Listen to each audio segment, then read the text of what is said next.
Hi hello family, ಎಲ್ಲರಿಗೂ ಅಮ್ಮಾಸ್ ಕ್ಯಾರುಚಿ ಚಾನಲ್ಗೆ ಸ್ವಾಗತ.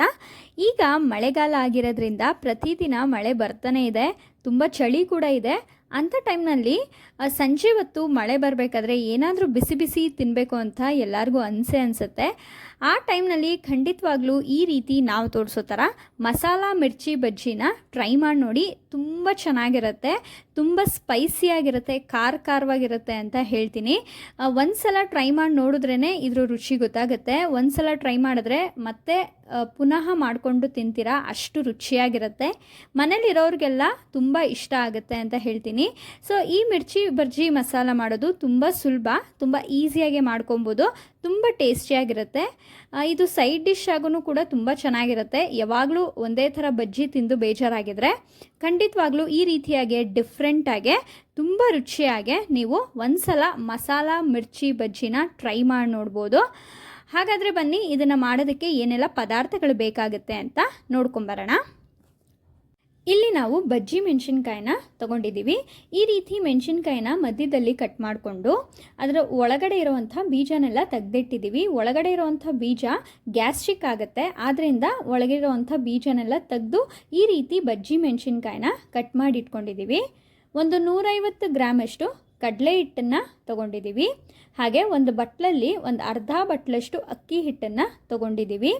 ಒಂದೆರಡು ಈರುಳ್ಳಿನ ಚಿಕ್ಕದಾಗೆ ಕಟ್ ಮಾಡಿ ಇಟ್ಕೊಂಡಿದ್ದೀವಿ, ಆದಷ್ಟು ಚಿಕ್ಕದಾಗೆ ಕಟ್ ಮಾಡ್ಕೊಳ್ಳಿ. 2 ಕ್ಯಾರೆಟ್ನ ತುರಿದಿಟ್ಟಿದ್ದೀವಿ. ಹಾಗೆ ಸ್ವಲ್ಪ ಕೊತ್ತಂಬರಿ ಸೊಪ್ಪನ್ನು ಕೂಡ ಕಟ್ ಮಾಡಿ ಇಟ್ಕೊಂಡಿದ್ದೀವಿ. ಇಲ್ಲಿ ನಾವು ಒಂದು ಅರ್ಧ ಟೇಬಲ್ ಸ್ಪೂನಷ್ಟು ಗರಂ ಮಸಾಲ, ಒಂದು ಅರ್ಧ ಟೇಬಲ್ ಸ್ಪೂನಷ್ಟು ಜೀರಿಗೆ ಪುಡಿ, ಹಾಗೆ ಒಂದು ಅರ್ಧ ಟೇಬಲ್ ಸ್ಪೂನಷ್ಟು ಚಿಕನ್ ಮಸಾಲ, ಒಂದು 1/4 ಟೇಬಲ್ ಸ್ಪೂನಷ್ಟು ಅರಿಶಿನ, ಮತ್ತು 1 ಟೇಬಲ್ ಸ್ಪೂನಷ್ಟು ಖಾರದ ಪುಡಿ, ಮತ್ತು ಒಂದು 1/4 ಟೇಬಲ್ ಸ್ಪೂನಷ್ಟು ಸೋಡಾನ ತೊಗೊಂಡಿದ್ದೀವಿ. ನಾವಿಲ್ಲಿ ಇಷ್ಟು ಮಸಾಲೆ ಪುಡಿಗಳನ್ನ ಬಳಸಿದ್ದೀವಿ. ಹಾಗೆ ಇಲ್ಲಿ 1 ಟೇಬಲ್ ಸ್ಪೂನಷ್ಟು ಶುಂಠಿ ಬೆಳ್ಳುಳ್ಳಿ ಪೇಸ್ಟ್ ಬಳಸಿದ್ದೀವಿ. ಇದು ಹಿಂಗು ನಿಮಗೆ ಆಪ್ಷನಲ್ ಇದ್ದರೆ ಹಾಕ್ಕೊಳ್ಳಿ, ಬಟ್ ಹಾಕ್ಕೊಂಡ್ರೆ ಜೀರ್ಣ ತುಂಬ ಚೆನ್ನಾಗಾಗತ್ತೆ. ಆದ್ದರಿಂದ ರುಚಿಗೆ ತಕ್ಕಷ್ಟು ಉಪ್ಪು ಮತ್ತು ಇಲ್ಲಿ ಸ್ವಲ್ಪ ಎಣ್ಣೆ. ಈಗ ಒಂದು ದೊಡ್ಡ ಬೌಲ್ಗೆ ಕಡಲೆ ಹಿಟ್ಟು ಹಾಗೆ ಅಕ್ಕಿ ಹಿಟ್ಟನ್ನು ಹಾಕೋತಾ ಇದ್ದೀವಿ. ಅಕ್ಕಿ ಹಿಟ್ಟು ಒಂದು ಅರ್ಧ ಬಟ್ಲಷ್ಟು ಹಾಕ್ಕೊಳ್ಳಿ, ಅದು ಹಾಕೊಳ್ಳೋದ್ರಿಂದ ತುಂಬ ಕ್ರಿಸ್ಪಿಯಾಗೆ ಬರುತ್ತೆ. ಸ್ವಲ್ಪ ಹಿಂಗನ್ನು ಹಾಕೋತಾ ಇದ್ದೀವಿ. ಹಾಗೆ 1 ಟೇಬಲ್ ಸ್ಪೂನಷ್ಟು ಶುಂಠಿ ಬೆಳ್ಳುಳ್ಳಿ ಪೇಸ್ಟ್. ನಾನು ಇಂಗ್ರೀಡಿಯೆಂಟ್ಸ್ನಲ್ಲಿ ತೋರಿಸಿರೋ ಥರ ಎಲ್ಲ ಮಸಾಲೆ ಪೌಡರ್ಸ್ನು ಕೂಡ ಹಾಕೊತಾ ಇದ್ದೀವಿ. ಸೊ ಇಷ್ಟೆಲ್ಲನೂ ಕೂಡ ಹಾಕಿ ಒಂದು ಸ್ವಲ್ಪ ಕೊತ್ತಂಬರಿ ಸೊಪ್ಪನ್ನು ಕೂಡ ಹಾಕೋತಾ ಇದ್ದೀವಿ. ಸೊ ಹಾಗೆ ಇದಕ್ಕೆ ರುಚಿಗೆ ತಕ್ಕಷ್ಟು ಉಪ್ಪನ್ನು ಹಾಕೋತಾ ಇದ್ದೀವಿ. ಉಪ್ಪು ಮತ್ತು ಖಾರ ನಿಮ್ಮ ರುಚಿಗೆ ಅನುಸಾರವಾಗಿ ಹಾಕ್ಕೊಳ್ಳಿ.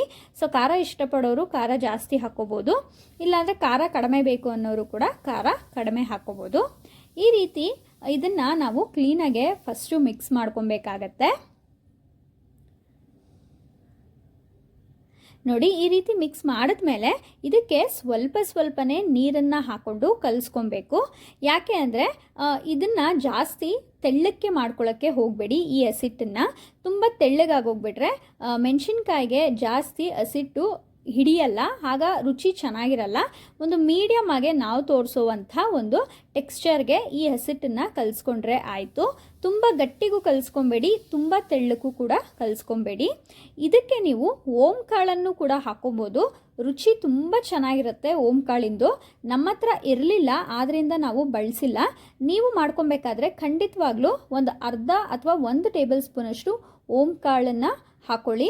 ಓಂ ಕಾಳು ಪುಡಿನ ತುಂಬ ಚೆನ್ನಾಗಿರುತ್ತೆ ಟೇಸ್ಟ್ ಅದು. ನೋಡಿ, ಇದಕ್ಕೆ ನಾವೀಗ ಒಂದು ಸೌಟಷ್ಟು ಬಿಸಿ ಎಣ್ಣೆನ ಹಾಕೋತಾ ಇದ್ದೀವಿ. ಈ ರೀತಿ ಬಿಸಿ ಎಣ್ಣೆ ಹಸಿಟ್ಟಿಗೆ ಹಾಕೊಳ್ಳೋದ್ರಿಂದ ಬಜ್ಜಿ ತುಂಬ ಕ್ರಿಸ್ಪಿಯಾಗೆ ಬರುತ್ತೆ. ಇದೊಂದು ಟ್ರಿಕ್ ಅಂತ ಹೇಳ್ಬೋದು. ನೋಡಿ, ಇದನ್ನು ಸ್ವಲ್ಪನೇ ನೀರನ್ನು ಹಾಕ್ಕೊಂಡು ಕಲಿಸ್ಕೊಳ್ಳಿ.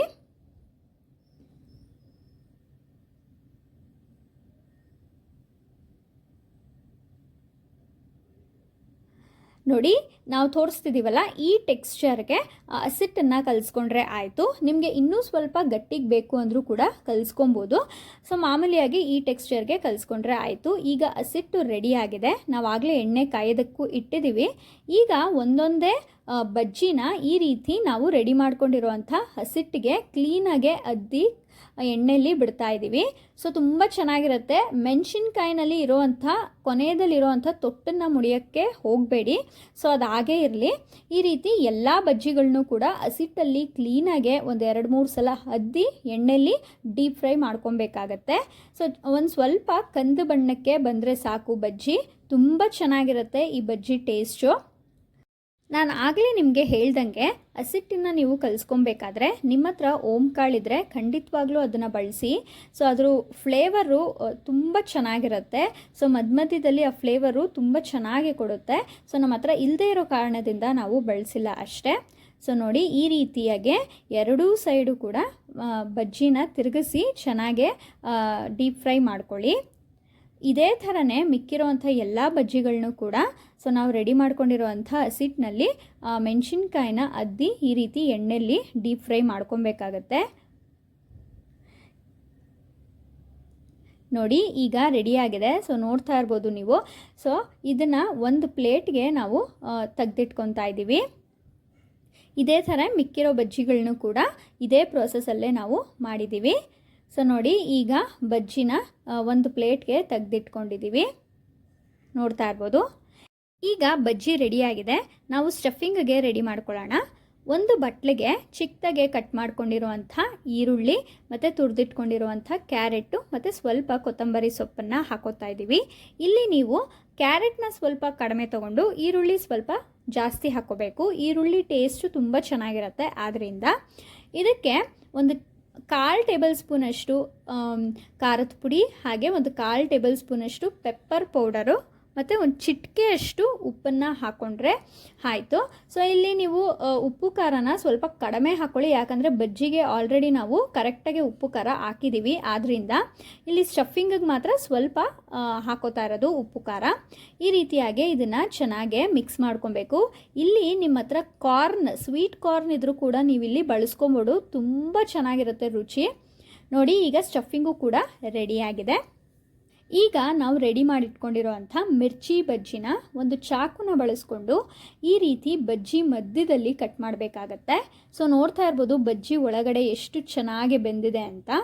ನಾವು ರೆಡಿ ಮಾಡ್ಕೊಂಡಿರುವಂಥ ಸ್ಟಫಿಂಗ್ನ ಬಜ್ಜಿಯ ಕಟ್ ಮಾಡಿರೋ ಜಾಗದಲ್ಲಿ ಮಧ್ಯದಲ್ಲಿ ನಾವು ಸೇರಿಸ್ಕೋಬೇಕಾಗತ್ತೆ, ಸ್ಟಫಿಂಗ್ ಮಾಡ್ಕೊಬೇಕಾಗತ್ತೆ. ಇಲ್ಲಿ ನೀವು ಗ್ರೀನ್ ಚಟ್ನಿನ ಕೂಡ ಸ್ಟಫ್ ಮಾಡಿ ಅದ್ರ ಮೇಲೆ ಕೂಡ ನೀವು ಈರುಳ್ಳಿ ಕ್ಯಾರೆಟ್ ಕೂಡ ಹಾಕೋಬೋದು. ಇಲ್ಲಾಂದರೆ ಗ್ರೀನ್ ಚಟ್ನಿನ ಸೈಡ್ಗಾದರೂ ಇಟ್ಕೊಂಡು ತಿನ್ಬೋದು. ಇದು ಬಜ್ಜಿ ಒಳಗಡೆನೆ ಗ್ರೀನ್ ಚಟ್ನಿ ಹಾಕ್ಕೊಂಡ್ರೂ ಕೂಡ ತುಂಬ ಚೆನ್ನಾಗಿರುತ್ತೆ, ಅಥವಾ ಸೈಡಲ್ಲಿ ಇಟ್ಕೊಂಡು ತಿನ್ನೋದ್ರೂ ಕೂಡ ತುಂಬ ಚೆನ್ನಾಗಿರುತ್ತೆ. ಸೊ ನಮಗೆ ಸೈಡಲ್ಲಿ ಇಟ್ಕೊಂಡು ತಿನ್ನೋದೇ ತುಂಬ ಇಷ್ಟ. ಆದ್ದರಿಂದ ನಾವು ಸೈಡ್ನಲ್ಲೇ ಗ್ರೀನ್ ಚಟ್ನಿನ ಸೈಡ್ಗೆ ಬಳಸಿದ್ದೀವಿ, ನಾವು ಬಜ್ಜಿ ಒಳಗೆ ಹಾಕ್ಕೊಂಡಿಲ್ಲ. ಈ ರೀತಿ ಇನ್ನೊಂದು ಸಲ ತೋರಿಸ್ತಾ ಇದ್ದೀವಿ. ನೋಡಿ, ಬಜ್ಜಿನ ಮಧ್ಯದಲ್ಲಿ ಕಟ್ ಮಾಡಿಕೊಂಡು ನಾವು ರೆಡಿ ಮಾಡ್ಕೊಂಡಿರುವಂಥ ಸ್ಟಫಿಂಗ್ನ ಬಜ್ಜಿ ಒಳಗಡೆ ಕ್ಲೀನಾಗೆ ಸ್ಟಫ್ ಮಾಡಬೇಕಾಗತ್ತೆ. ತುಂಬ ರುಚಿಯಾಗಿರುತ್ತೆ ಇದು. ಒಂದು ಸಲ ತಿಂದರೆ ಮತ್ತೆ ಮತ್ತೆ ತಿನ್ನಬೇಕು ಅನಿಸುತ್ತೆ. ನಿಮಗೆ ಹೊರಗಡೆ ಸಿಗೋ ಥರನೇ ತುಂಬ ರುಚಿಯಾಗಿ ನೀವು ಮನೆಯಲ್ಲೇ ಮಾಡ್ಕೊಬೋದು. ನೋಡಿದ್ರಲ್ಲ, ಇದೇ ಥರನೇ ಮಿಕ್ಕಿರೋವಂಥ ಎಲ್ಲ ಬಜ್ಜಿಗಳಿಗೂ ಕೂಡ ನಾವು ಮಧ್ಯದಲ್ಲಿ ಒಂದು ಚಾಕು ಮೂಲಕ ಕಟ್ ಮಾಡಿ ಅದ್ರ ಒಳಗಡೆ ಕ್ಯಾರೆಟು, ಈರುಳ್ಳಿ, ಕೊತ್ತಂಬರಿ ಸೊಪ್ಪು, ನಿಮ್ಮ ಹತ್ರ ಸ್ವೀಟ್ ಕಾರ್ನ್ ಇದ್ರೂ ಕೂಡ ಸ್ಟಫಿಂಗ್ಗೆ ಬಳಸ್ಕೋಬೋದು. ತುಂಬ ಚೆನ್ನಾಗಿರುತ್ತೆ. ಇದನ್ನು ನೀವು ಗ್ರೀನ್ ಚಟ್ನಿ ಜೊತೆಗೆ ಕಾಂಬಿನೇಷನ್ ಆಗಿ ಕೂಡ ತಿನ್ಬೋದು. ಸ್ಟಫಿಂಗ್ಗೆ ನೀವು ಗ್ರೀನ್ ಚಟ್ನಿನೂ ಕೂಡ ಹಾಕ್ಕೊಂಡು ತಿನ್ಬೋದು. ತುಂಬ ರುಚಿಯಾಗಿರುತ್ತೆ. ಯಾವಾಗಲೂ ಒಂದೇ ಥರ ಬಜ್ಜಿ ರೆಸಿಪಿನ ತಿಂದು ಬೇಜಾರಾಗಿದ್ದರೆ ಖಂಡಿತವಾಗ್ಲೂ ಈ ಮಳೆಗಾಲಕ್ಕೆ ಸಂಜೆ ಟೈಮ್ನಲ್ಲಿ ಬಿಸಿ ಬಿಸಿಯಾಗಿ ಒಂದು ಸಲ ನಾವು ತೋರಿಸಿರೋ ಥರ ಮಸಾಲೆ ಮಿರ್ಚಿ ಬಜ್ಜಿನ ಟ್ರೈ ಮಾಡಿ ನೋಡಿ. ತುಂಬ ಇಷ್ಟಪಟ್ಟು ತಿಂತೀರಾ ಅಂತ ಹೇಳ್ತೀನಿ. ಈ ರೆಸಿಪಿ ನಿಮಗೆಲ್ಲ ಇಷ್ಟ ಆಗಿದೆ ಅಂತ ಭಾವಿಸ್ತೀನಿ. ಇಷ್ಟ ಆಗಿದ್ದರೆ ಅಮ್ಮಾಸ್ ಕ್ಯಾರುಚಿ ಚಾನಲ್ನ ಸಬ್ಸ್ಕ್ರೈಬ್ ಮಾಡ್ಕೊಳ್ಳಿ. ಹಾಗೆ ಲೈಕ್, ಶೇರ್, ಕಮೆಂಟ್ ಮಾಡಿ ನಿಮ್ಮ ಫ್ಯಾಮಿಲಿ ಆ್ಯಂಡ್ ಫ್ರೆಂಡ್ಸ್ಗೂ ಈ ರೆಸಿಪಿನ ಶೇರ್ ಮಾಡಿ. ನೀವು ಕೂಡ ನಿಮ್ಮ ಮನೆಯಲ್ಲಿ ಟ್ರೈ ಮಾಡಿ ರೆಸಿಪಿ ಹೇಗೆ ಬಂತು ಅಂತ ನಮಗೆ ಕಮೆಂಟ್ ಮೂಲಕ ತಿಳಿಸೋದನ್ನ ಮರಿಬೇಡಿ. ಈ ರೆಸಿಪಿ ನೋಡಿದ್ದಕ್ಕಾಗಿ, ಈ ವಿಡಿಯೋ ನೋಡಿದ್ದಕ್ಕಾಗಿ ಎಲ್ಲರಿಗೂ ಧನ್ಯವಾದಗಳು.